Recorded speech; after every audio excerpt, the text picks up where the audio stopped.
Hey Scott, how are you doing? Fantastic, Roel. How about yourself? Excellent, excellent. Thank you.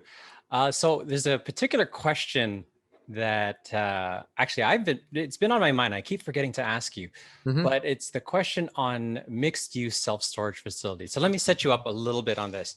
hmm A few weeks ago, I think I remember telling you that was riding my mountain bike around an area where I'm doing just a residential fix and flip, and I hmm found like a whole outdoor strip mall plaza that was empty. I was on a Sunday, and then a pickup truck drove up to one of the units. I happened to knock on it, asked if they knew who the owner was, or were you the owner, and he was the owner. So when talking to him about that, hmm uh, I was asking if he's looking to sell. It was off market. hmm There was an agent who was trying to solicit him to list it, and I said, well, maybe I'll put you an offer. I'll check with some people I know who hmm do conversions, development, etc.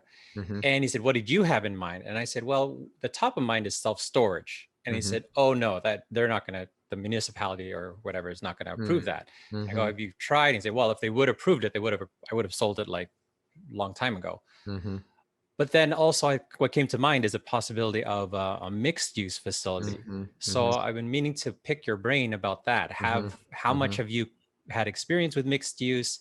Do you think it might be a little bit more palatable to the local, the city or county, hmm to allow that where, because there's a lot of retail buildings on main strips on very busy hmm thoroughways hmm that are going dark. hmm So, hmm can you shed some light on that? Is it Yeah. easier? Is it harder? Yeah. Well, of course, most of our answers are it It depends, depends. and obviously. So we could talk for a long time about this, Roel, and I mean, you're familiar with our conversion projects, and and I know this is a question for one of our folks that have called in. We have projects right now that are mixed use, and so we have purchased standalone like a big box that is part of a retail center that we were able to carve out, or it was already on its separate parcel, and it wasn't attached to or connected to the ownership of the retail strip center. There's others that we have bought within a strip center where it's more of a standalone building, but it has a shared parking lot, and the parcel lines go down the middle of the parking lot. And then we also have some that are just flat out connected to a retail strip. So there's a big box on the end, and then the individual smaller stores that wrap around with all shared parking in which we own the whole thing. So answer to your question is, does mixed use work? And I'll answer this in multiple ways. Does mixed use work? And the answer is yes, it does. And a lot of the big guys, meaning the REITs, the public storages of the world, U-Haul, Extra Space, they're getting into the space a little more. U-Haul and public more so than some of the others. But they're doing an exceptional job at it. And a lot of that is driven by the fact that we can't find good infill locations, meaning, when a city's all areas all built out and it's populated, the city, the municipality isn't always amenable to bringing in self-storage because it doesn't generate a lot of tax revenue. Now, to your point, and in your story here, from what this owner has stated, and also the question that the person that emailed in has asked is it very difficult to do? Well, it does depend, because we're in a situation right now, with the pandemic, where retail has taken another hit. I mean, it's been taking a hit and slowly dying over the years, but then the pandemic last year just shuttered a lot of businesses, and we're seeing, as you mentioned, a lot of vacant, a lot of dark strip centers, retail strip centers, and retail of all sorts. Whether they're standalone, or in a strip center, connected, not connected.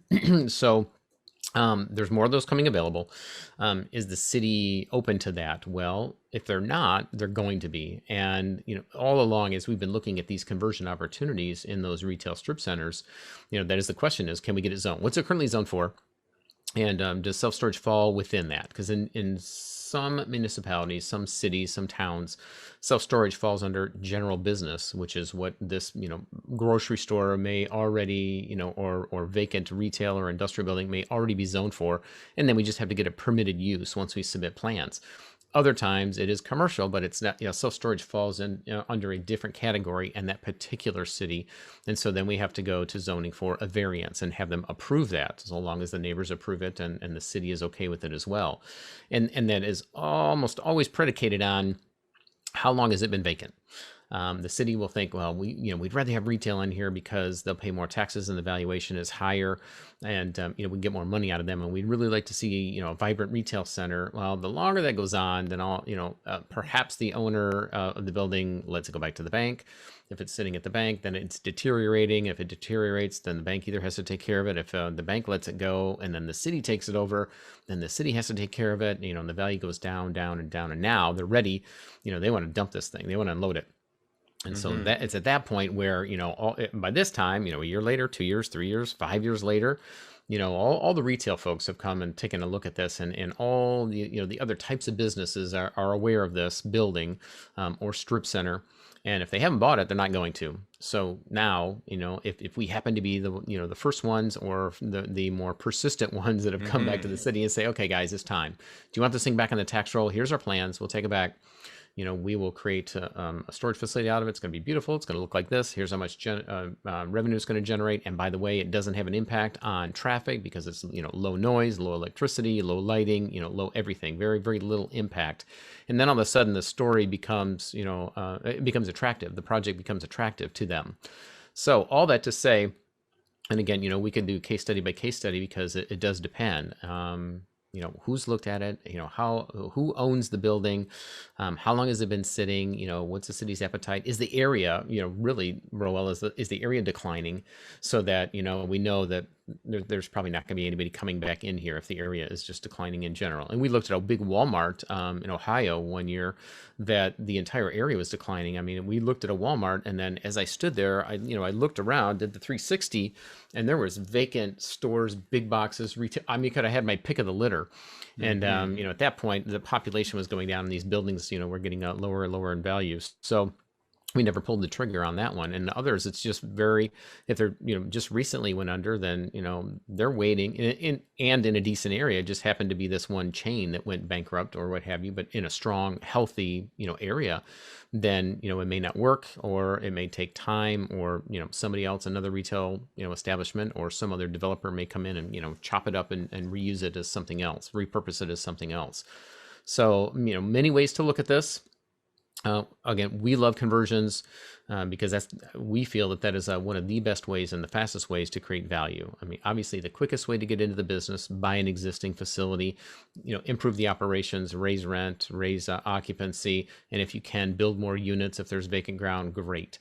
If you have a conversion and it's in a great area with a low supply index, meaning high demand, and the shell's built, and if the zoning is in place, or it doesn't take much to get the zoning in place, then we're 6 to 9 months of converting it and building out the interior doors, turning the lights on, and we'll begin leasing. So that creates value very quickly, versus starting with a piece of ground that is not currently zoned for self-storage and then having to go through that long process and then getting all the bids and going back and forth and back and forth. You're 18 to 24 months before you're in the place where you're renting units up, and a long time before it's a positive cash flow. So yeah, we love conversions. That is a great strategy in storage right now, and especially since it's that's a way to get into these infill locations where before the city wouldn't allow any new construction, and it's hard to find 4 acres somewhere in an area, or even 2 acres to build up, that makes sense from a cost standpoint. So an excellent strategy, and yes, one that we are definitely pursuing. So does that answer your question,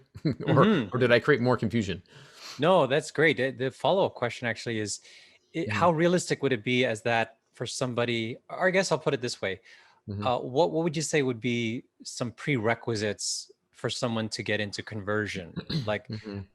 I'm assuming, and correct me if I'm wrong, that it's more of an intermediate type strategy. Hmm. Someone who's done residential fix and flips, probably not a good entry point, but Hmm. depending on the scale of Hmm. their project. So what would you say would be sort of like a prerequisite to get into Yeah. conversions? Well, always look, I'll always look and always give it a shot. But prerequisite, if you're going to take it down yourself, meaning, using your own cash and getting funding, that may be a little bit difficult if you don't have previous self-storage experience. And so from that standpoint, you're most likely going to be bringing in a partner. The bank is usually not going to make a loan to you if this is your first rodeo. That's just a little too risky for them. So if you want to talk about getting into storage in general and taking a step back, if you don't have experience in storage, then buy a storage facility, because at the very least, then the bank can look at the historical occupancy and the cash flow, a P&L, and see trending and tax returns to make a fairly easy assessment of this project and the likely success of it based upon an appraisal, feasibility study, what have you. And in that case, they would take a chance on you as a first-time buyer. Going into a conversion project, I mean, it's no different than development. And again, if this is your first time out, you're going to have to bring somebody else in that has experience before the bank's going to take a look at it. Or, at the very least, if you're a wholesaler, you put together the project and you know what it takes to bring this to the table for somebody else. Again, you could get a bird dog fee out of this. You may be able to get a small piece of ownership if you're going to do some of the due diligence, or if you're a contractor, if you're a fixer and flipper, you may be able to get a piece of the business by converting the shell, the building itself, the exterior, the roof, HVAC, and then putting this on your resume, and then letting the self-storage builders come in and build out the interior units, do the unit mix, the site layout, and they finish it up. And there's two parties on the contracting side essentially working hand in hand, and you may have a hand in that piece, or at least some piece of it, to build up your resume, get a little money along the way, and perhaps a little bit of equity. So those are the, I guess, 3 or 4 ways of approaching it. Actually, you touched upon one of the alternate topics I was going to bring up. It was fix and flipping in the self-storage world. However, we are out of time. I know, as always, you're in between, and I really appreciate you squeezing these little Q&As in to answer some questions from our vast nation of self-storage investors. So thank you again for this one, Scott. All right. My pleasure, Roel, and always welcome the break. So thanks, bud. We'll see you soon. All right. Talk to you soon. Bye-bye. All right. Take care. Thanks again for joining us here at Self-Storage Investing. We really, really appreciate it. For more great content like this, make sure to click the subscribe button below this video. And be sure to follow us on Facebook, Instagram, Twitter, LinkedIn, and BiggerPockets. You can also visit us at our main website at selfstorageinvesting.com, where you'll find even more free content, our ebook, and registration to our free webinars and education courses, and much, much more. Once again, for more great content like this, please click the subscribe button below. Thank you.